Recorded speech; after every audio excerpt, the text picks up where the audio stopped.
Tervist, minu nimi on siis Rein Saksakulm, tulen Muusaaret, igapäevaselt tegelen siis pärandehituse restaureerimisega, samuti taluarhitektuuri nõustamisega ja nüüd viimased aastad ka suviti päris palju koolituste korraldamisega, mis on seotud just raudkivi või maakivi ehitustega. Muus hüvitakse seda ikkagi raudkiviks, samuti paekivi koolitustega. See suvi oli väga tihe nende koolituste ehitustega. Eriti viimased aastad mul ongi läinud kõik need suved, kuna seda restaureerimist ja seda saab teha ainult suviti. Ööpäeva keskmine temperatuur kõigi nende kiviehitiste juures peab olema vähemalt +5 kraadi. Nüüd on kliima veidi soojenenud, nüüd saab ka mai ja september aega veidi pikendada. Siin ma tõin siin pildi peale hoopis talvise pildi, minu see talvine Muhu kelder on väga uhke. Olen sellega viimased 15 aastat tegelenud suviti nende keldritega, nad kuidagi tulid mulle, et hakati pakkuma, et sa restaureerimisega tegelenud, et järsku mõistavad seda teist ja kolmandat nende Muhu uhkete keldrite juures teha. Kahjuks nad on tihtipeale tulnud nõnda, et nad on kokku varisenud. Ja siis peab seda puslet seal arutama hakkama, sama kelder, mis siin pildil on. Varises ka kokku, aga sellest keldrist endast ma räägin võib-olla pärast hiljem lähemalt. Et Muhu keldrite ajalugu hakkabki siis need esimeste mälukivide puhul ongi siis 1850-ndate paiku, mis on dateeritud. Vähemalt 3 tean, kus on aastaarvuks siis 1854, sellised madalad paekivist, mitte midagi erilist, nagu siin juba näha piltidel, et mitte midagi väga uhket. Aga Muhu kirikute või keldrite uhkeks muutumine kõige suurem mõjutaja on hoopis olnud kirikud. Kui Muhu mehed hakkasid siis 1870-80-ndatel hakkasid siis ehitama Läänemaal ja mujal seal Eestis neid uhkeid kirikuid, uhkemad näited on just Kõmsi kirik, Väike Lähtru kirik, hiljem ka siis Ruhnu kirik, need uhked raudkivi ehitused, kus on mustvalged nurgad, eriti nende Muhu nende uhkemate hilisemate keldrite puhul on siis näha seda ristimotiivi, mida need mehed siis tööd koju kaasa võtsid ja pärast need uhked keldrid koju või need mõtted endale koju kaasa võtsid. Tihtipeale need väga uhked keldrid ei ole just väga suurte talude juures, vaid just nende väikeste talude juures. Need ehitusmeisterid olid just vaesematest peredest pärit, kes käisid siis mandril ulgutööl. Ja üks mõjutaja muidugi seal Pädaste mõis on, aga just need väga tihtipeale need ristimotiivid on nende kirik või nende keldrite puhul näha. Selle keldri puhul on ka näha, et siit on ajas proovida muidu kuhugi edasi minna. Ja siis Muhu keldrid muutusid siis uhketeks 1880 aastate paiku seoses samade nende kirikute ehitustega, kus nad käisid. Ja eriti 1890-ndad ja see kõrgaeg kestis kuni umbes 1930 aastateni. Siis hakkaski tulema see betoonkivi ja keegi viitsinud enam seda paekiviga väga toksida. Ja siis hakati nurgakvaadreid juba siis ka betoonkividest tegema. Et selline legend on, et samad need nurgakvaadrid, mis piltidel näha on, et aeg nagu raisku ei läheks, siis kui mindi kaugemale veskile näiteks, võeti 2 paeblokki kaasa, siis üks klombiti valmis seal viljakoti otsas minnes ja teine tagasi tulles, et aeg lihtsalt istumise peale ära kuluks. Siin ma toongi esimesed näited. Ma toon võib-olla selles mõttes natuke teistsugused keldrid toon pildile, mis need väga uhked ja väga erilised alati ei ole, aga nad on võib-olla teistmoodi omapärased ja need mu enda enda tehtud tööd, et kuidas ajas on siis, milline kelder siis ajas muutunud on ja milline ta siis pärast on. Siin on niisugune lihtsam kelder Raugikülast, mille ta omapära on muidugi veel see, et ta on majast väga kaugel. Ta on majast mingi 200-300 meetrit eemal millegipärast.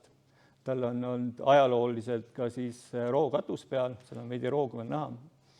Hiljem on siis ehitatud eterniitkatus kaitseks. Kuigi see eterniit on kole, on tänu selle eterniidile väga paljud keldrid hiljem ka siiski kuidagi säilinud. Maal tehti kummalisi ehitustehnilisi vigu ka selle keldri juures. On siis ukse silluseks olnud puit. Väga paljud keldrid on kahjuks tänu sellele kokku varisenud. Samuti on Muhus väga luppja, kuna Muhus ei olnud metsa, siis need ehitusmördid olid sellised savikesksed ja luppja pandi suht vähe. Ja vihm ja ilmastik ja kõik muu, siis on neid lagundanud. No seal oli ka see häda veel selle keldri puhul, et seal on kivi kvaliteet oli suht keha. Ma pidin ka siis uued kivid tooma, mis on taaskasutus mingist teisest müürist jällegi, siis tegema ka hüdroisolatsioonid ja muud, et kelder muuta siis tänapäeval uuesti kasutatavaks. No selles keldris, ütleme, kartulit ei hoita, selle hoitaks midagi muud. Oli just ka, siin pildil oli see eelkõnejal Ridasi Tõnu kelder. Siin on see sama kelder siis Ridase külas, mu enda sünnikülas, kus on veel mitmeid uhked keldreid, kuna seal oli sellest külast on pärit väga palju ehitusmeistrid. Selle meister on Ruttu, Mihhail Ruttu, filigraantehnikas paekivi on töödeldud, samamoodi ristimotiiv, kuna see on ikkagi selle talu kõige uhkem hoone olnud, siis perepilt, kuhu kõik uhkemad riided selge on tehtud keldri ees. Teine kõige uhkem selle talumaja on Vabaõhumuuseumist Ait. Need, mis on toodud, see uhke talu ei olnud väga suur ja jõukas, aga teistpidi ta ilumeel on selline väga uhke olnud. Sama kelder nüüd pildistasin ise 6 aega tagasi. Tundub samasugune olevat, aga kahjuks ei ole. Et aeg on oma töö teinud, hilisemal ajal on siis paigaldatud eterniitkatus, mis on teda kuidagi säilitanud. See lubimört, mis seal üldse on, mingi mört vahel on, ta on kõik puudu, ta seisab põhimõtteliselt kuivmeetodil koos veel. Ta on nurga või kõik need kiviplokid on nihkes.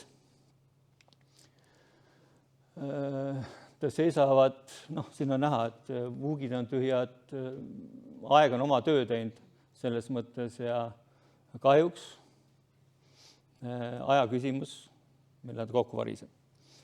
Et see on nende kurb saatus vahel. Siin selle majale keldril tuli ka uus omanik. Tal olid veel hoopis kummalisemad mõtted ehitada selle keldril teine korrus peale. Ma tõesti, ma seal ei hakka sadulat selga panema, et seda ma küll ei tee.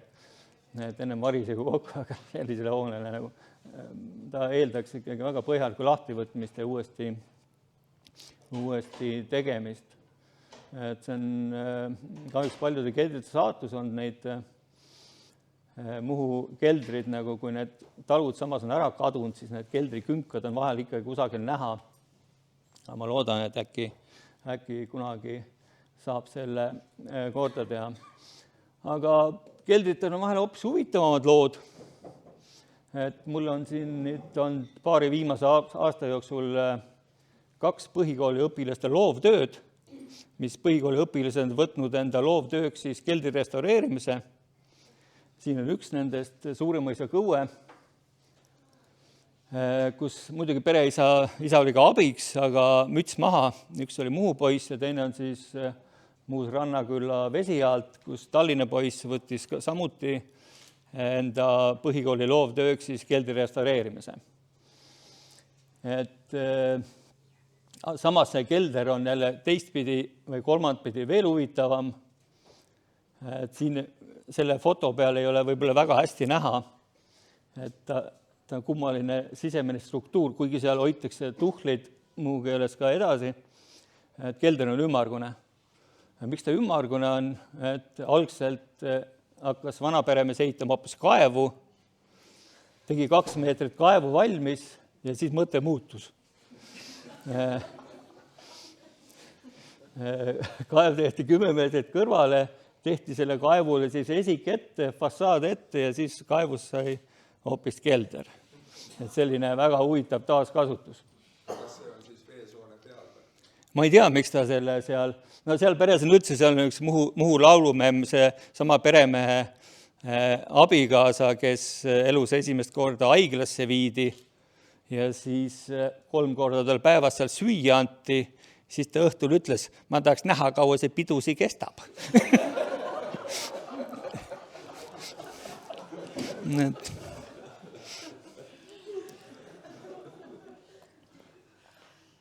Ta oli see kuulus Muhu laulumemm Kõue Liina, ega suu peale ta kukkud need ei olnud. Nii.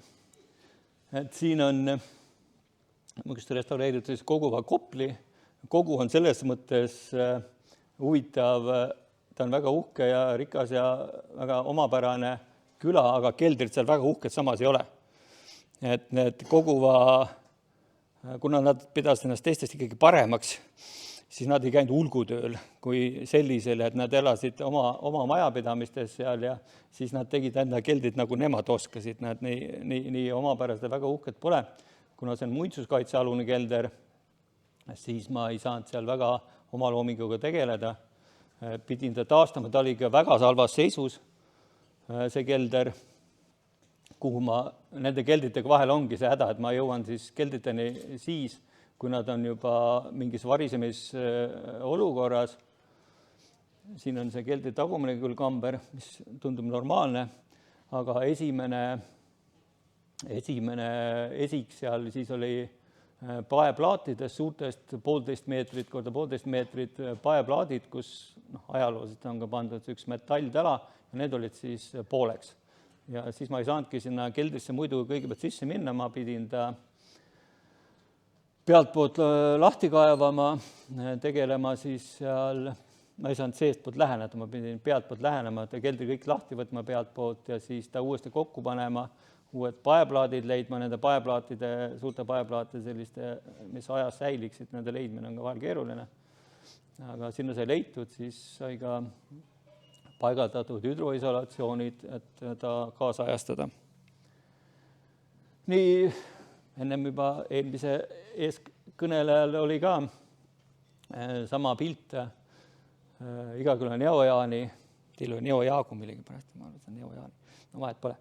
Aga mille pärast on nagu selles mõttes huvitav, et siin on see keldri ajalugu, muu keldrite ajalugu nagu näha, et on see vanem väiksem kelder, 1850. aastate paiku ehitatud kelder ja siis 1930-ndatel ehitatud see uus suur paekelder paefassaadiga, et mõlemad keldrid on ajas nagu säilinud ühes õues.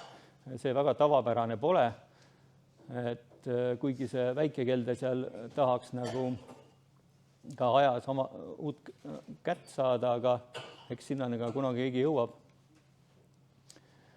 Siin on see samad keldrid, siis tal pole nende vanematel keldritel väga suurt ilu pole, nad on seal Igakülas on need uhked keldrid ka, eriti see Kästik, see mustvalge kelder, mis on väga ilus, aga kuna seal on ikka paekivi ka väga palju, siis need enamus on seal Igakülas ikkagi paekivi keldrid. Siin on see 1932 on ta, aga sellele on paigutatud, siis hiljem on pandud ka hüdroisolatsioon, et ta läbi sajaks.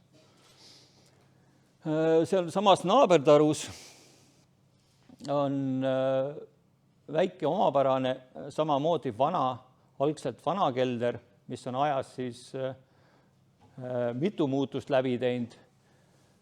Tal on praegu betoonfassaad, kuigi ta on siis ajalooliselt on see väike madalkelder.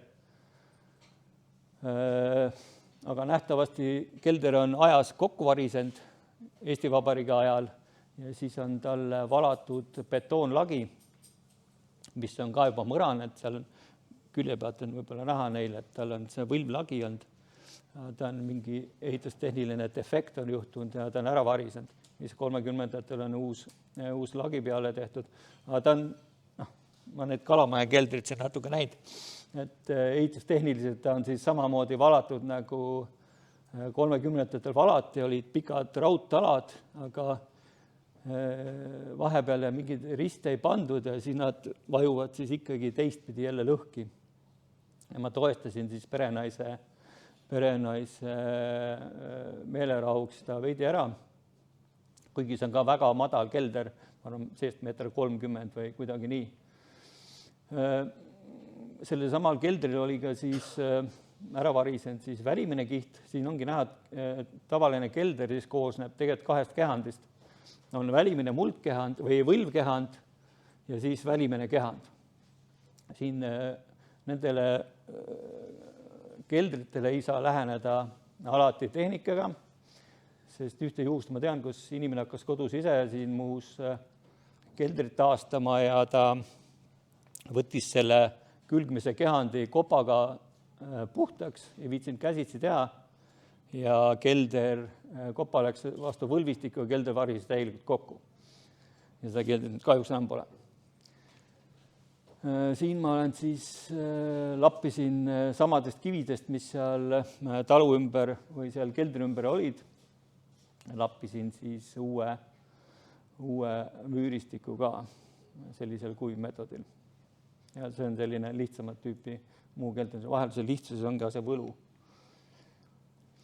Nii, siis mul enda abikaasa ostetud krunt kunagi. Ma toon järgnevaks siis 3 muu huvitavat tüüpi keldrit, mis on ehitatud siis hoopis Tupernurme panga sisse, kus on ära kasutatud panga soppe. Et põhimõtteliselt on fassaad ja sisemine võlvistik, siis on ära kasutatud looduslikke nišše selle Tupernurme panga sees, et need talud, mis ikkagi seal Tupernurme panga kõrval on hästi väikesed talud olnud, keldrid on nähtavasti palju massiivsemad, suuremad olnud kui need hooned ise. Siin on näha ta siis algselt, seda ka nõukogude ajal siis kasutasid külaelanikud oma kartulite hoidmiseks, kuna ta oli siuke hästi säilinud kelder. Siin ta nüüd 2025 sügisel. Siin on see pank näha juba. Ja eks ma siin ise ikkagi ütlen, et Kingsepal pole midagi jalga panna. Enda keldri mingi tegemata. Et siin on näha, ta keldrile on mul pandud kile peale, aga seal kile mõte ei ole siis selles, et ta läbi hoopis sajab, vaid kuna selle keldri peal kasvas siis tihe võsa, siis selle kilega ma siis nüüd paar aastat proovin selle võsa ära tappa seal peal ja siis sellest võsast nõnda lahti. Muidu, kui sa võsa niidad ära, nagu, siis ta lihtsalt kasvab tagasi. Aga palju omapärasem asi on seal paremal pool, on üks auk näha, mis on siis looduslik koobas, selline 5-meetrine, mis on olnud siis algne kelder ennem seda põhikeldrit. Ta on ikkagi suur, ta on fassaad on vähemalt 3 meetrit kõrge. Aga algselt on ilmselgelt kasutatud siis seda koobast siis kartulite, looduslikku koobast siis kartulite hoidmiseks. Siin on näha nende keldrite kõige suurem mure, mille pärast nad ära varisevad. Ka siin on näha, mul on seal 2-meetrine lood küll, et selle keldri fassaadi lihe on 15 sentimeetrit. Keldri peal olev muldkehand. Ajas toimuvad külmanihked, külmapaisumised, kuna vastusurvet, segu on ajas kehva olnud, vastusurvet pole, siis see külmumisprotsessid lükkavad neid kõrged fassaade iga aasta 1–2 väljapoole. ja mingi moment toimub see murdepunkt, kus fassaadid ära varisevad. Aga kuna selle keldril ei ole küldkehandit, vaid ta on panga sisse ehitatud, siis võlvid, see pank ei lase ise nagu neid võlve laiali vajuda. Ja see on nagu selles mõttes suur pluss. Aga jah, see on enamus nende kõrgete ilusate fassaadide häda, et nad külmumisprotsessid ja ilmastiku mõjud neid välja lükkab. Samast kohast siis paarsada meetrit eemal on veel üks panga sisse ehitatud kelder, maaniidi, mis on nüüd, tundub samade meistrite poolt ehitatud. Käekiri on väga sarnane, samamoodi panga sopistuse sees. Ja ta on kahjuks, maja pole seal aastakümneid. Ja siin on näha tema mälukivi, mis on fassaadi silluse kivi, on 1890, on seal ees veel pikali, väga massiivne kivi. Siin on näha siis seda keldrit seest, kuidas loodus läbi tuleb, kui puid põõsaid ära ei võta. Ongi nende kõige suurem nende keldrite mure on vahel sees, et inimesed ei raatsi neid mitte ainult keldrite puhul, ka muude müüritiste puhul nad ei raatsi neid suuri puid hoonete kõrvalt ära võtta, sest puu oma tuule käes liikumisega, juuremassiivi liigutamisega liigutab alati ka müüritisi. Võib-olla siin linnades on kõige parem näha, kui puit asfaldisest välja kasvab, ta juured tulevad läbi neid keldritele, hoonetele, samamoodi on keldritel just nende kahe müüritise vahel on väga palju puude juuri, kui ma neid lahti võtan. No siin on sama asi, et kelder ei saa laiali minna, kuna pank hoiab ta koos, aga juurikad ja taimestik seal peal lõhuvad lihtsalt selle ülemise võlvistükke ära. Samas on seal tagapool näha ka looduslikku panka ennast, need on ära kasutatud siis seina ühe osana. Siin ees on näha siis sööpoti koht või vahel pandi ka külmakindluse pärast, siis see küünal sinna. Sööpott oli päris tavaline talvel, kui oli ainult üks kelder. Aga muus on päris tavaline, nagu selles mõttes on kaks keldrit, on see välikelder ja siis teine majaalune kelder, et talvel ei raatsitud sinna kivikeldrisse alati minna, siis kartulid või tuhlid olid seal põrandaaluses keldris, et ei peaks nagu külma sisse laskma. Siin on veel see tagumine pangaserv näha. Siis on veel üks ulapaali, on samuti panga sisse ehitatud, talu juba ka aastaid kadunud seal. Nii kurbne õnnetus seal veidi näeb, lambad käivad seal sees, see on karjamaal, lambad käivad seal sees magamas. Ta on ka plaatlaega, et siis panin suvel ühe toika sinna püsti, et see plaatlaagi lihtsalt alla ei kukuks. Seest ta näeb päris normaalne kuigi välja. Panema järgmine suvi võib-olla sinna mingi parema toestuse. Aga vahel nende keldrite saatus ongi selline, et mis teha. Üks lemmikkeldritest hoopis teisel põhjusel, et keldri fassaad on hoopis kiviaed.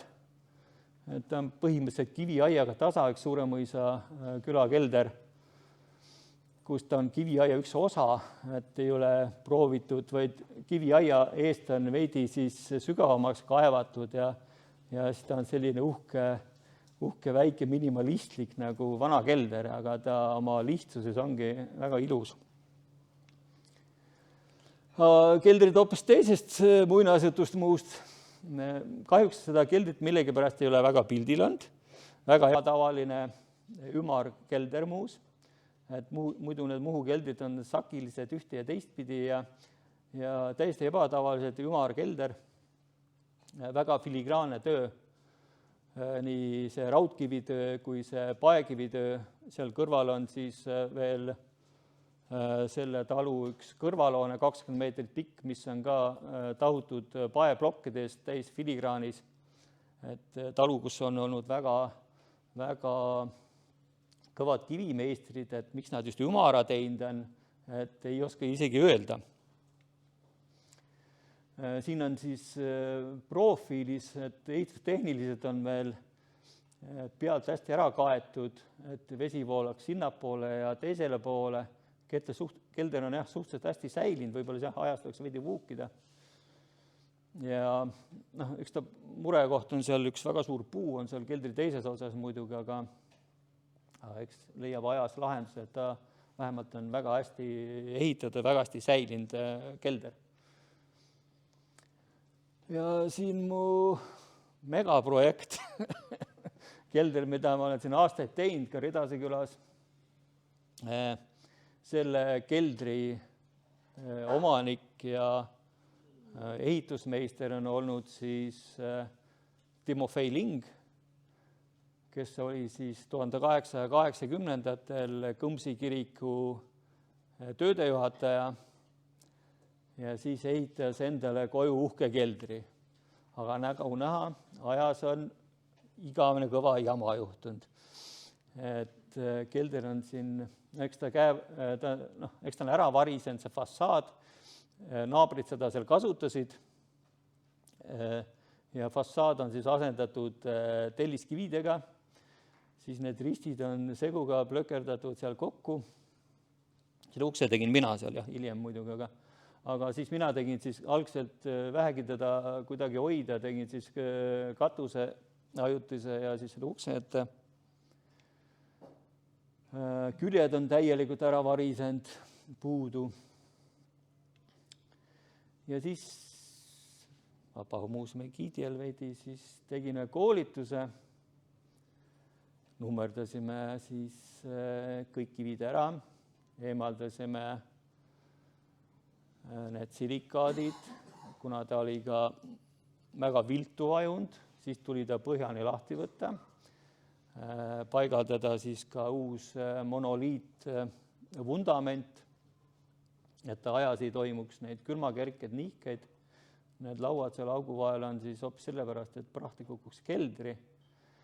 Näha on veel puitkonstruktsioon, kuna ei saa ikkagi päevade lõikes hommikust õhtuni mingit tehnikat seal paigal hoida, siis sellise kettalisüsteemiga sai neid kive siis ära võetud ja hiljem ka paigale tõstetud.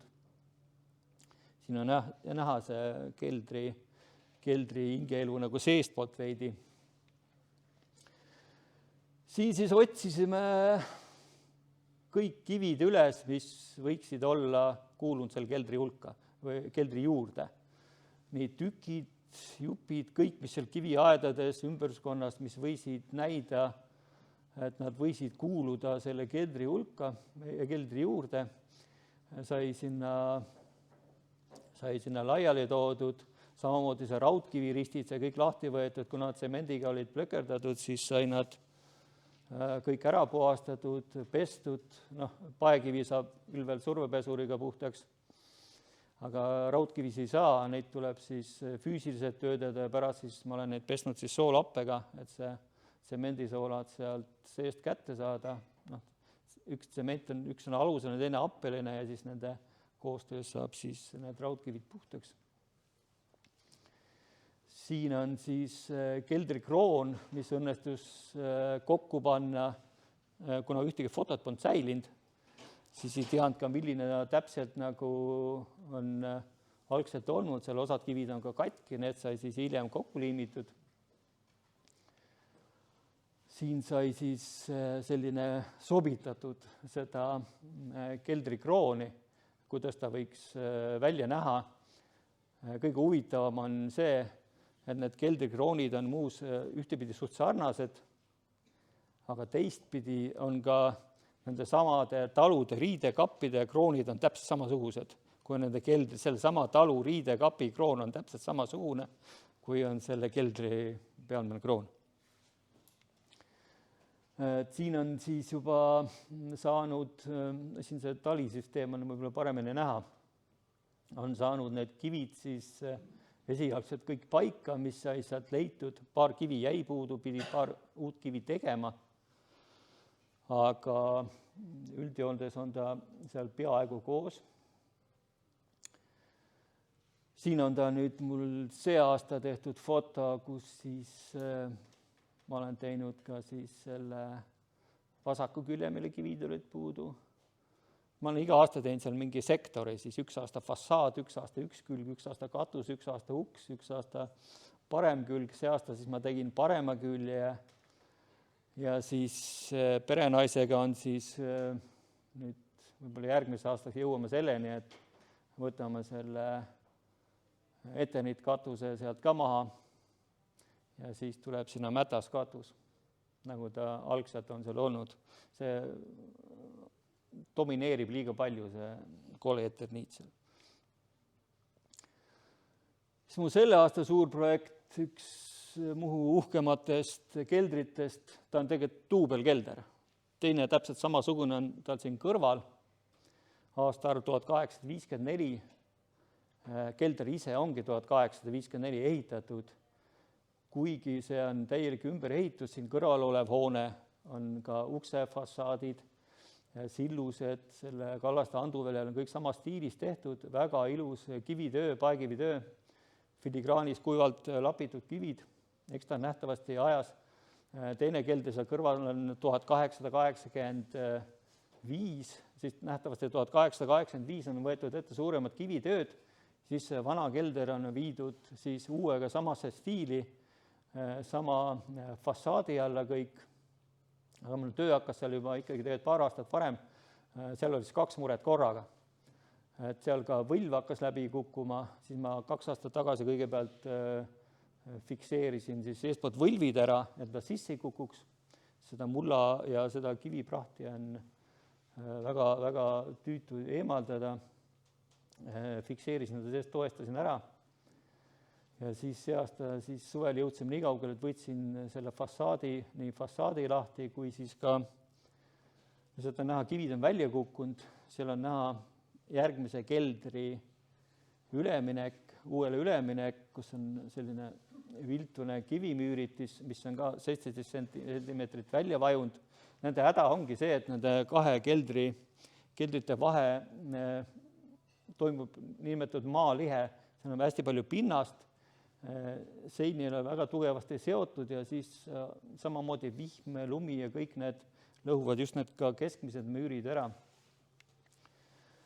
Siin ma olen siis võtan teda lahti, seda osa muld on pealt, see lahtine fassaad on ära võetud, muld on pealt eemaldatud, siin on näha veel seal paremal allpool nurgas on selle vana keldri säilinud detailid, mis on siis ehitamise ajal siis alles jäetud, mis ei ole nii filigraanis ehitatud. Siin mul pinnas on eemaldatud selle ühe keldri pealt, siis ma pildistan teise keldri pealt, siis alt hakkab savikihitis välja tulema. Savikihitis seal all oli veel soojustuseks on Muhus kasutatud adrut, et just nende külmasildade läbitulemise pärast. Siin on mul nüüd esialgne toestus, mis ma tegin altpoolt, ma olen nüüd siis võlvi lahti võtnud, selle varisemise ohtliku võlvi. Siin ma siis tegin juba uued võlvikaared ja selle all oleval pildil ma olen siis, need ma katsin veel paksu vineeriga ja siis ma paigaldan siis juba uusi võlvikive. Kuna see suvi oli jube vihmane, siis ma tegin ka endal sellise kilemaja sinna peale, et sai ka siis vihmaste ilmadega seda tööd teha. Ega, kui sellist põhjalikumalt ette võtta, ega siis suve jooksul üle ühe keldri jõua teha, muid töid on ka. Nad on ikkagi väga palju on sellist tagurpidi tööd, et võtad lahti, paned uuesti kokku. Siin ta on siis hüdroisolatsioon ka juba peale paigaldatud, muld on peale tõstetud, et esikivid on uuesti tagasi pandud, ma ei hakanud sinna otsima nende vanade kivide asemel ka midagi uut, jätsin nad, proovin seda originaaliga võimalikult palju säilitada. Et see aasta ma siis tegin siis selle osa, võib-olla siis järgmine aasta jõuab ka siis teise keldrini, mis on kõrval, see on see 1885. Siin on samamoodi näha väljavajumised. Ma toestasin seal vahepealse osaga ära, seda piltide peal näha pole. Ma igaks juhuks nummerdasin keldri ära kui toimub varisemine, siis on ta mul vähemalt üles pildistatud, nummerdatud. Need keldrid on ka seest, see on nurga all kelder, läheb otse sisse, siis keerab. Ta on palju parema ehituskvaliteediga, on see võlvistik tehtud, kui eelmisel keldril, seal võlvistikul nagu probleeme pole. Et siis need ongi, ma võtan ta siis selle nummerdatud fassaadi lahti, siis panen ta endale peegelpildis, siis endale selja taha maha, siis hiljem teen need tagumised tööd ära, siis ma lapin jälle nad sellest peegelpildist tagasi. Aga siin tuleb hoopis keldritel muu lugu. Rein, ma segan kohe vahele. Siin tekib kohe üks küsimus, et kui on need 2 keldrit niimoodi kõrvuti, kuidas sa selle niiskuse, selle vee sealt ära juhid endaga? Väga suur probleem. Aga seal on selles mõttes, et see üks kelder läheb sedapidi, on see võlvistik nii, aga teise keldri võlvistik on nii, risti. Ja praegu ma lõpetasin selle hüdroisolatsiooni 2 keldri vahel ära. Et järgmine aasta, kui ma selle teise osaga, selle võlvistik on teistpidi, ma ütlesin, et kelder keerab ja siis ta läheb risti. Et näete, keldrite võlvistikud ei ole ühtepidi. Jah, ei teki sellist uhtorgu, kus see hakkab pinnasele ära voolama. Aga siin on väga huvitav ehitiskelder, mis on ajas väga mitu muutust läbi teinud. Pärda Mardi maja ise on olnud, siin on näha praegu nagu maja, on uue maja või vana maja üks serv on näha ja siis selle ülejäänud osa. Maja on ajas siis üle 40 meetri pikk, suur talumaja, kus on ajas olnud kõigepealt need 2 keldrit ja elumaja. Siis 1919 on otsustatud kõik see suuremaks ehitada. Ehitati siis keldrid taluhoonega kokku. Toodi müür veidi ettepoole, siin eespool oli siis palkseinustega, nende keldrite selles nišis. Siin vasakul pool see ava oli hoopis laudauks. Ja kui seda maja renoveerima hakati, siis sul nüüdsel ajal ei ole seda elamiseks seda ruumi liiga palju vaja. See maja oli tõesti väga suur ja massiivne. Ja siis nad on nüüd jälle eraldi, elu elavad nii elumaja kui keldrid. Aga see pereraava siis otsustas selle kiviosa siis säilitada. Siin on näha parempoolne kelder, mis ongi ka siiamaani kartulit sees, hoitakse kartulit seal sees ja on sihtotstarbesel kasutusel. Keldrid on muidugi palju vanemad kui 1919. Siin on nüüd vasakpoolne kelder. Samamoodi võlvistik läbi vajunud, siis sai siia sisse ehitatud selline metallkonstruktsioon, kuna seda võlvistikku ei saanud lahti võtta, siis seal on näha sellised poldid üleval. Siis vastavalt, kuidas mingi kivi on nüüd läbi vajunud, saab altpoolt keerata vastu seda kivi, need kõik kivid saab eraldi siis ära fikseerida, et ei toimuks mingeid nihkeid. Kuna selle keldri pealmine osa, siin on nüüd mõlemad keldrid siis nõnda eraldi näha, üks on see toestatud kelder, teine on kartulikelder. Kuna ajas on siis toimunud muutused, algselt oli siin siis Eesti Vabariigi ajal olid siin peal siis tüdrikute toad, sellised suvetoad need akendega, külmatoad. Siis nüüd ma tegin sinna terassi, ma ehitasin siis, konserveerisin müürid ära, müürid on kõik vuugitud, ehitatud, siis pealt on ära fikseeritud ka need kiviosad, lappisin kiviplaadid veidi kõrgemaks, tasapinnad ühesugusteks. Ja nüüd on siis leidnud oma uue hingamise väliterassina selle keldri pealmine. Siis ehitasin ka paest kivitrepi, algne trepp läks seal keldri eest, puittrepp. Ehitasin ka paeblokkides, siis kõik on taaskasutus sellest samast talust endast. Siin on see keldri muldkehand siis näha ka siin kõrval. Seesama kelder, mis on mul algse pildi peal, oli see talvise pildi peal, on nüüd siin. Aasta on tehtud, aasta on arvatavasti 2020, ennem selle keldri kokkuvarisemist. See kinnistu läks müüki ja see ebaõnne müümise ajal varises siis keldri fassaad ära. Eks seal pildi peal on, vana pildi peal on näha ka veidi, et ta on veidi juba väga kõrge ja uhke kelder. Ma pööran tähelepanu sellele kõige ülemisele kivile. Seal ees on ka muidugi põõsas, kõik see oli selline hunnik ainult kokkuvõttes, mis sellest keldrist seal ees oli. Eks ma pidin seda keldrit siis foto järgi neid kive sobitama. Ma vaatasin siis selle sama foto pealt, et milline kivi seal selles hunnikus, seal varisenud hunnikus oli, siis ma lappisin ta ka peegelpildis siis endale maha. Läks pooleks ka varisemisega võlvi sillusekivi selle ukse kohal.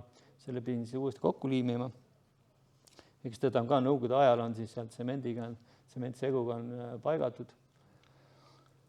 Nii, siis ta on nüüd. Et ma käskisin tähelepanu pöörata ülemisel kivisele.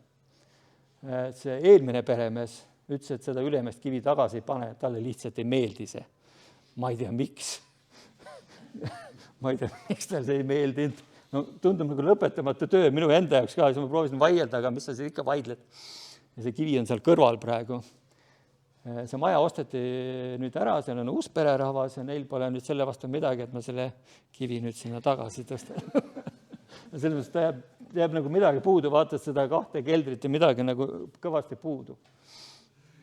Ja siis on, ma olen soovitanud panna siis keldrile ventilatsiooni. Et need vanasti on mingi puitkorstnad olnud, aga selline loodusliku tuulega ventileeriv korsten, no siin on, neid on igat värvi ja igat masti neid. See ventileerimine tähendab ka seda, et see ventilatsioon ei ole ainult korstna peal, vaid ventilatsiooniavad peavad olema ka ukse sees. Kui te tõesti hoiate talvel midagi, siis need keldri ukse sees olevad ventilatsiooniavad peavad siis talveks suletavad olema, et külm sisse ei pääse. Aga kuna seal kartuleid ei hoita, siis ta lihtsalt emadab seal niiskust. Võib-olla need halvad näited, mis juhtud võib, see on hoopis Ellamaa mõisa kelder. Ta on oma kasutusest siis välja läinud, väga suur, pikk, paarkümmend meetrit pikk kelder, nagu mõisa kelder on, näha mulla massiiv on päris suur. Ta hiljem oli siis, kuna mõis ikkagi põles 1905 juba maha, siis hiljem ehitati selle koolimaja, ta oli kooli keldriks ja kui kool ära kadus siin 25 aastat tagasi, jäi see kelder täiesti kasutuseta. Praegu on seal külakeskus, samas kui keldril pole ka sihtotstarve, et kuidas seda hiljem kasutada ja mõte, et siis eks ta nii jääbki, et kes teda taastab, kui tal kasutusotstarvet ei leita. Siin on see kelder on siis kahe otsaga, mõlemast otsast pääseb sisse, siin on näha, kuidas loodus võtab siis keldri üle, puud kasvavad siis juba otse seinast välja ja siin on ka see sisemine näha, et kahjuks mingite keldrite aeg on otsa saanud. Aga siin mu üks Nõmmkülas Tõnukelder, selline väike nunnukelder, mulle endale kõvasti meeldib, ta on selline, tegin ta siin juba vist 3-4 aastat tagasi. Ta on ka siin olnud ka kõrvalhooned, mis on ära varisenud ajas. Samamoodi kivid olid puudu, keldri fassaadele ära varisenud, siis ma pidin neid kive taga võtsima seal mööda õuet, paika sobitama. Ja selline väike mustvalge kelder sai. Siin on näha valge vuuk on muus väga tavaline. Aga selle sügisene hoopis Muhu üks väga uhke raudkivijoone taastamine, kus on siis kõrvalhoone vuuk on süsimust. Ta on juba 1912. Taotluslikult on siis raudkivimüüri vuuk on värvitud mustaks. Kuna kivitöö ei ole väga kvaliteetne olnud, siis on proovitud ära peita neid laiu vuuke ja siis on söe või tahmaga on siis värvitud seda segu ja siis on hiljem maalitud peale peene valge triip. Et ta eemalt tundub selline peene, aga väga filigraanne töö. Kui ma poleks seda lähedalt nagu vaadanud ja seda puhastama hakanud, ega poleks aru saanudki. Et see kõrvalhoone seal, ma räägin siis Rintsi poe hoonetest, seal on väga uhked raudkivihooned, peahoone on hoopis teise kvaliteediga tehtud, on peene vuuk, aga see kõrvalhoones nähtavasti esimene olnud ja seal on veel muidugi see omapära, et majal on siis 4 külge, millest 3 on erineva stiilis tehtud. Et erineva käekirja, vuugid on erinevad, kivid on üks, esifassaad on siis ilus, on lõhutud kivist, siis see, mis tahapoole jääb, see ei pidanud nii ilus olema, seda keegi ei näe. Nii, aga mis selle keldri puhul selline huvitav detail on selline kuradi nägu, et see oli ka algselt seal, on siis selline muud hüüavad kiisika detail selline, et selline huvitav looduslik kivi nägu on pandud siis ukse silluse kohale, see oli ka ajalooliselt seal ja siis ma panin ta ka siis sinna taga, siin on selline huvitav detail. Aga kelder hoopis teisest muinasjutust kuulub härra kunstiteadlasele Juhan Kilumetsale Muhu Lehtmetsa küla Käspri talus. See kelder on olnud algselt hoopis reheahi. Me räägime taaskasutusest, ka vanasti inimesed mõtlesid taaskasutuse peale, siis maja on veidi ringi ehitatud ajas ja kuidas siis lased raisku nii suure asja, kui üks ahi on juba valmis ehitatud. Eks ju reheahjude reeglina nende ukseavad ongi väga kõrged olnud, et saab suht küürakil püsti sisse minna, siis teda on veidi ümber ehitatud ja siis reheahjust on saanud kelder. See oli siis umbahi. See oli varem siis umbahi. Jaa, ta on jah ringi ehitatud veidi, temast saab aru, et ta on olnud algselt siis algselt on see lauda osa olnud siis rehetuba, maja on siis ajas ringi ehitatud, nii et see reheahi on jäänud siis lauda ossa, kuna laudas on ka loomad, aastaringselt olid, siis see loomade soojustemperatuur hoidis siis seda keldrit ka veidi soojem, teda ei pidanud eraldi soojustama. Seal on näha, et tal on võetud ära plaatlagi ja on paigatatud siis hiljem siis puitlagi, seal peal on savi. Ta on selline suht soojustamata, selline väga huvitav taaskasutus. Juhan Kilumetsal ka siis on ka teine kelder, siis toaalune kelder, kus on kasutatud siis teise maailmasõja aegse mingi masina sildasi siis sillustena, samamoodi taaskasutus. Muus üks kõige huvitavam taaskasutus ühel kivijoonel on siis hoopis 3 kahuritoru, mis jäid sinna talu juurde maha. No, kuna muus militaarminevik on jätnud juba väga palju pärandit ja mida on taaskasutatud siis muus, siis mis tasuta sai, siis seda ära kasutati. Ja siin ongi need, mis sa lased raual raisku minna, kui ta juba sulle õues on.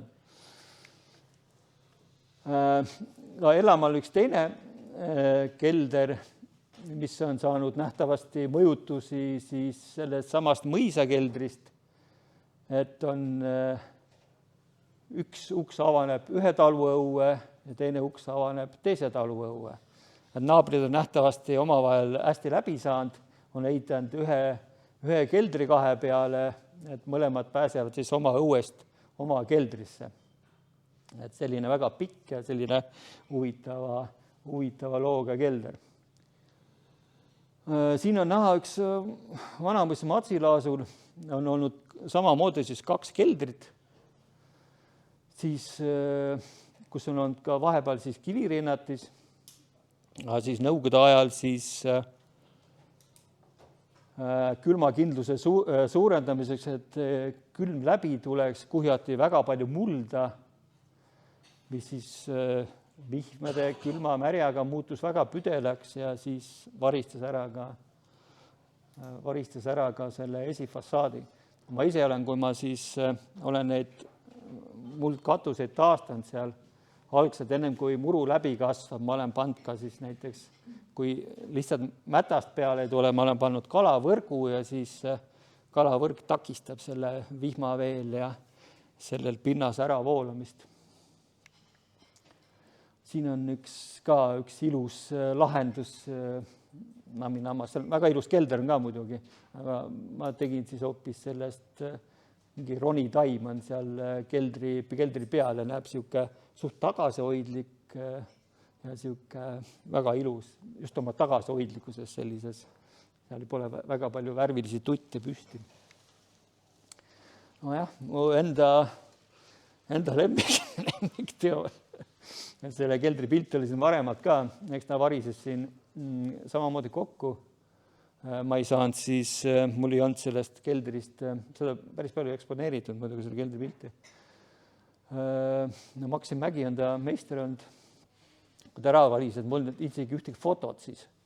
Ja siis ma lappisin ta siis samamoodi hunnikust enda selja taga kokku ja proovisin kive sättida, kus nad käinud on. Ja need nurgakvaadrid, see on ikka väga filigraanne töö. Aga mis on seal veel täiesti märkamatu kiiks, kui ma neid nurgablokke panin tagasi, vaatan, mingi jama on, et nad pole 90 kraadi või täisnurgal ei ole kivid, nagu, mis jama see on. Ja siis sain aru, ühed on teravnurgal, teised nüride nurgal. Siis see ehitusmeister on ehitanud keldri rombi selle tõttu, et külatänav, mis seal kõrval on, ta joonduks täpselt siis keldri külg siis kõrval oleva külatänava kiviaiaga. No perfektsionism on seal nagu selles mõttes ikka täis uskumatu. Kui sa seda nagu vaadates ei saagi aru, seda tööd tehes aru, see on täis uskumatu. Et need kivitööd nagu seal tehtud on, aga vahel need vanade meeste perfektsionismid on nagu uskumatud. Mul oli üks vana naabrimees, kes siis oli vana puutöömees ja ta saagis kõik küttepuud käsitsi ja kui küttepuu oli 5 sentimeetrit pikem, siis ta käsitsi saagis selle kette sealt otsast ära ja lapsed käisid siis sealt neid kettaid toomas. Sest kiviaia peal pidid kõik küttepuud olema joondunud. Selle keldril on muidugi see huvitav omapära, et see, mis seal nihu läinud on algses fassaadis, siis on ma pole kahjuks neid tagumisi külje pilti võtnud, on siis ära kasutatud need veidi untsu läinud kivid on kasutatud siis tagaküljes.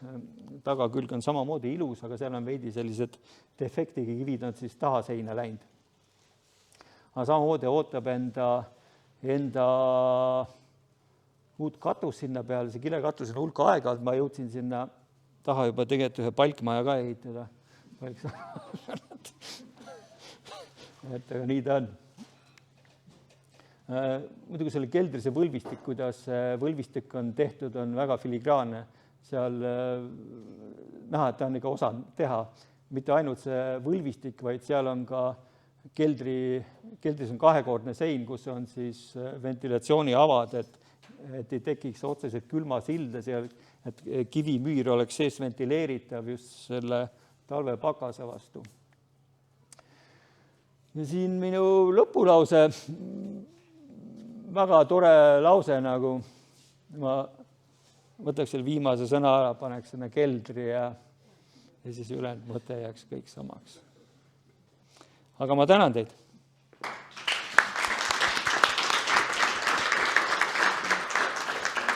Aitäh, Rein. Enne kui ma teistele annan küsimusteks, sõna küsin mina, et ma ikkagi nüüd nende vanade keldrite puhul ei märganud, kuidas nemad ventileerisid.